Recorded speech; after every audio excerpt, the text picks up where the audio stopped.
இளந்தமிழ் sir, இந்த வரி வசூல்ல மாநிலங்கள் வஞ்சிக்கப்படுகிறதா? உங்களுடைய பார்வை என்ன? நீண்ட நெடுங்காலமாகவே இந்தியா முழுவதும் இருந்து வசூலிக்கப்படுகின்ற அந்த வரி வருவாய் மத்திய அரசுக்கு செலுத்தப்படுகின்ற தொகையில் இருந்து மாநிலங்களுக்கு பகிர்ந்து அளிக்கப்பட வேண்டிய அந்த பகிர்மானம் என்பது பல்வேறு வேறுபாடுகளும் குறைபாடுகளும் இருந்து வந்திருக்கின்றன.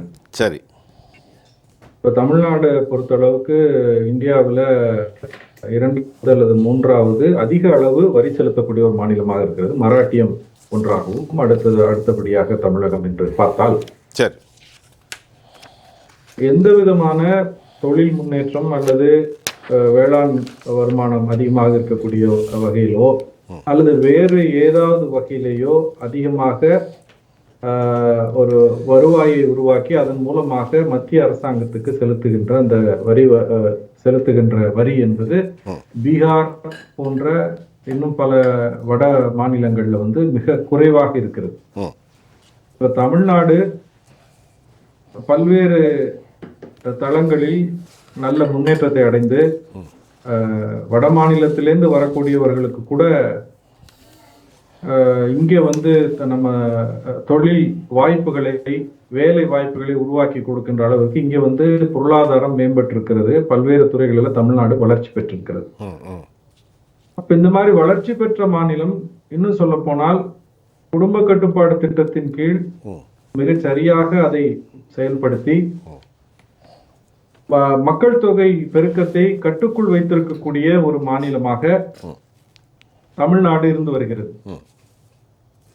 அந்த கட்டுப்பாட்டோடு மக்கள் தொகை இருக்கின்ற வகையிலும் வரி வருவாய் என்பது அதிகமாக செலுத்தக்கூடிய வகையில தமிழ்நாடு ஒரு முன்னேறிய மாநிலமாக இருந்து வருகிறது.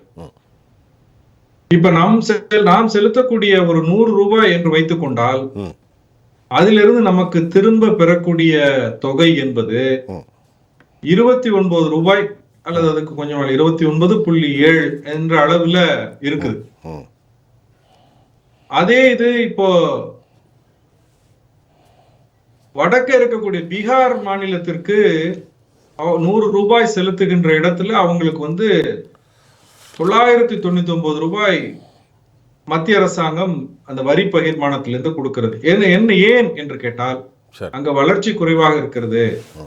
அந்த மாநிலத்தை நாங்கள் முன்னேற்ற வேண்டும் என்று சொன்னால் அதிக தொகை செலவிடப்படுகிறது என்று சொல்கிறார். அங்க மக்கள் தொகை பெருக்கம் கட்டுப்பாடு இல்லாமல் இருக்கிறது. ஒரு உதாரணத்துக்காக சொல்கிறேன், ஒரு மாநிலத்தை, அங்க தொழில் வளர்ச்சி, பிற வளர்ச்சி மிக குறைவாக இருக்கிறது. சாலை வசதிகள் குறைவு, அதே போலவே மின்சார வசதி குறைவு. வேளாண்மையில அவர்கள் வருவாயை பெருக்குவதற்கான வசதி வாய்ப்புகள் என்பது மிக குறைவாக இருக்கிறது. இந்த மாதிரியான விஷயத்துல அவர்களுக்கு நாங்கள் அதிகமான அந்த சப்போர்ட்டை தர வேண்டி இருக்கிறது என்பது மத்திய அரசாங்கத்தினுடைய நீண்ட நெடுங்காலமாக இருக்கக்கூடிய ஒரு கூற்றாக இருக்கிறது. அப்படி என்றால் முன்னேறிய மாநிலங்கள் பல்வேறு வகையில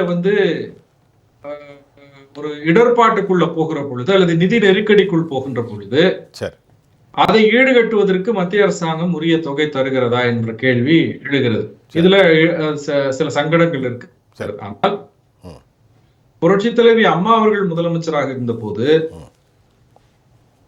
மத்திய அரசாங்கத்தோடு அவர்கள் வைத்திருந்த அணுகுமுறை என்பது இந்த மாதிரியான சிக்கல்களை வராமல் தமிழ்நாடு எதிர்கொள்ளாமல் ஓரளவிற்கு அதனை சமாளிக்கக்கூடிய வகையில நாம் அந்த நிதி பகிர்மானத்தை வைத்துக் கொண்டு மேலதிகமான நிதிகள் தேவைப்படும் பொழுது அதனை உரிய அழுத்தங்கள் கொடுத்து பெற்று ஓரளவு சமாளிக்கக்கூடியதாக இருந்து வந்திருக்கிறது. ஆனால் இன்றைக்கு இந்த விளம்பர திமுகவினுடைய முதலமைச்சர் இந்த பினான்ஸ் கமிஷன் கூட்டத்துல அவர்கள் கேட்பது, நீங்க ஏற்கனவே 15வது நிதிக்குழு பரிந்துரையின்படி நீங்க 41 விழுக்காடு தருவதாக அறிவித்திருப்பது, ஏற்கனவே 15வது நிதிக்குழு அறிவித்திருப்பது வரவேற்புக்குரியது. ஆனால் நீங்க 41 விழுக்காடு கொடுக்கல, அதை விட குறைவாகத்தான் கொடுத்திருக்கிறீர்கள். அதை 50 விழுக்காடாக நீங்கள் தர வேண்டும் என்று கோரிக்கையை முன்வைக்கிறார். நமக்கு இருக்கக்கூடிய கேள்வி என்னவென்றால், இப்ப இந்தியாவை புறம் இருக்கக்கூடிய மாநிலங்களுக்கு அவர்கள் செலுத்தக்கூடிய வரி, மத்திய அரசாங்கத்திற்கு அவர்கள் தரக்கூடிய வரி வருவாய் என்பதிலிருந்து எத்தனை விழுக்காடு கொடுக்கிறார்கள், எத்தனை கோடி ரூபாய் அவர்களுக்கு மீண்டும் கிடைக்கிறது என்பதெல்லாம் ஒரு டேபுலேஷன் இருக்கு. இந்த ஆண்டுக்கான பட்ஜெட்ல என்னென்ன நடந்திருக்கு என்பது இருக்குன்னு அடுத்த சுற்றுல நான் சொல்றேன். ஆனால் 40க்கு 40 நாங்கள் வெற்றி பெற்று விட்டோம் என்று சொல்லக்கூடிய திமுக கூட்டணியுடைய நாடாளுமன்ற உறுப்பினர்கள் இந்த வரி பகிர்மானம் இருக்கு பாத்தீங்களா, இன்றைக்கு 50 விழுக்காடு கேட்கிறார்கள். கடந்த நிதிக்குழு 15வது நிதிக்குழு 41 விழுக்காடு கொடுக்கலாம் என்ற பரிந்துரையை கொடுத்திருக்கின்ற பொழுதும் மத்திய அரசாங்கம் அதை செய்யவில்லை என்கின்ற பொழுது இந்த 40 நாடாளுமன்ற உறுப்பினர்கள் என்ன செய்து கொண்டிருந்தார்கள், இதை பொறுத்து அவர்கள் எடுத்த நடவடிக்கை என்பது மிகப்பெரிய ரகசியமாக தமிழ்நாட்டு அரசியல் இருப்பதைத்தான் நாம் பார்க்கிறோம். நன்றி திரு. இந்த 40 நாடாளுமன்ற உறுப்பினர்களும் தமிழ்நாட்டிற்கு உரிய தொகை 41 விழுக்காடு வந்திருக்கா என்றால் அதுவும் இல்லை. பேரிடர் நிவாரணமாக இருந்தாலும் குறிப்பாக மிக்ஜாம் புயலுக்கு நாம் கேட்ட அந்த தொகை கிடைத்திருக்கிறதா, எவ்வளவு ஒதுக்கி இருக்கிறார்கள், அதுல இன்னும் மேலதிகமாக பெறுவதற்கு என்ன வாய்ப்பு இருக்கிறது என்பதை பற்றியெல்லாம் நாடாளுமன்ற உறுப்பினர்கள் எந்த விதமான முயற்சியையும் எடுக்காமல் அவர்கள் அமைதியாக இருப்பதும், வழக்கம் போல கழகத்தின் பொதுச் செயலாளர் புரட்சி தாய் சின்னம்மா அவர்கள் சொல்வதை போல ஒரு வெற்று விளம்பரத்திற்காக பேசக்கூடியவர்கள் இன்றைக்கு இது செய்தியாக வேண்டும் என்பதற்காக 41 விழுக்காடு நீங்க 50 விழுக்காடு ஆக்கி தர வேண்டும் என்று ஒரு பட்டியலை படித்திருக்கிறார் முதலமைச்சர். அவ்வளவுதான். இதுதான் சிக்கல். நீங்க 50 கேட்பது சரியா தவறா என்பது ஒரு புறம் இருக்க, இதுகாரம் நீங்க என்ன செய்திருக்கிறீர்கள் என்பதுதான் மக்கள் கேட்கக்கூடிய கேள்வியாக இருக்கு. அதான் நான் சொல்ல வந்தது. 2004 தான் சுதந்திர இந்தியாவில் இந்த செஸ் அப்படிங்கிற வரி மீண்டும் அறிமுகப்படுத்தப்படுது. பிரிட்டிஷரால் அது இருந்தாலும் 2004 எஜுகேஷன் செஸ் 2% போடுறாங்க ஐடி மேல, இன்கம் டாக்ஸ் மேல. 2007 secondary education and higher education 1% income டாக்ஸுக்கு மேல. 2015 ஸ்வச் பாரத்துக்கு சர்வீஸ் டாக்ஸ்ல 1/2 விழுக்காடு, கிளீன் என்விரான்மெண்ட் அப்படிங்கிற பெயர்ல செஸ் 2015 இன்ட்ரோடியூஸ் பண்றாங்க. அது கோல் ப்ரொடக்ஷன்ல இம்போர்ட் ஆக இருந்தாலும் ப்ரொடக்ஷன் ஆக இருந்தாலும் ஒரு டன்னுக்கு ₹1 400 ரூபாய் வரைக்குமாக இருக்கிறது. இது தவிர கிருஷி கல்யாணம் சொல்லி 2016ஆம் ஆண்டு ஒரு 0.5% சர்வீஸ் டாக்ஸ் மேல செஸ் இருக்கு. இன்ஃப்ராஸ்ட்ரக்சர் செஸ் 2016 1-4 விழுக்காடு லக்ஸுரி கார்ஸ் எஸ்யூவிஸ் மேல போட்டிருக்காங்க.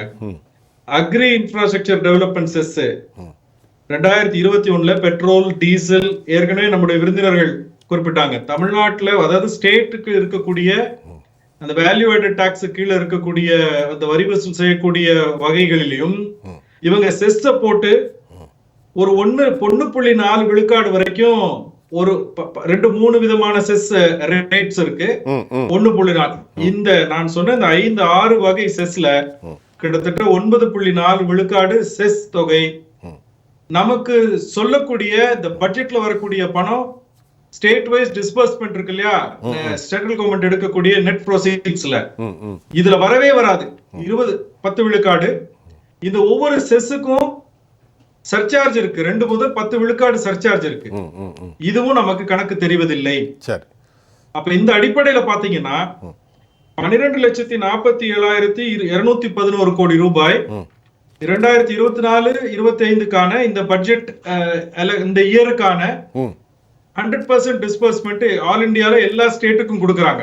சரி, இதுல தமிழ்நாட்டுக்கு அவங்க கொடுப்பது 50,000 கோடி, 50,873 கோடி. கரெக்ட். நாம் கேட்பது என்னவென்றால், இத்தனை செஸ் உங்கள் கூட்டணியில் இருக்கக்கூடிய திரு ப. சிதம்பரம் சுதந்திர இந்தியால அறிமுகப்படுத்த தொடங்கி வரிசையாக இன்றைக்கு இருக்கக்கூடிய அரசாங்கம் வரைக்கும் இப்படி மாநில அரசாங்கத்துக்கு வரக்கூடிய தொகையை அவர்களுக்கு மடைமாற்றம் செய்து கொள்ளுகிறார்களே, இதை மாற்றுவதற்கு இது நாள் வரைக்கும் போனது போகட்டும். கண்டிப்பாக இப்ப 40 உறுப்பினர்கள் வைத்திருக்கிறோம் என்று சொல்லக்கூடிய இந்த திமுக சரி என்ன செய்திருக்கிறது என்பதுதான் $1 மில்லியன் கொஸ்டின்.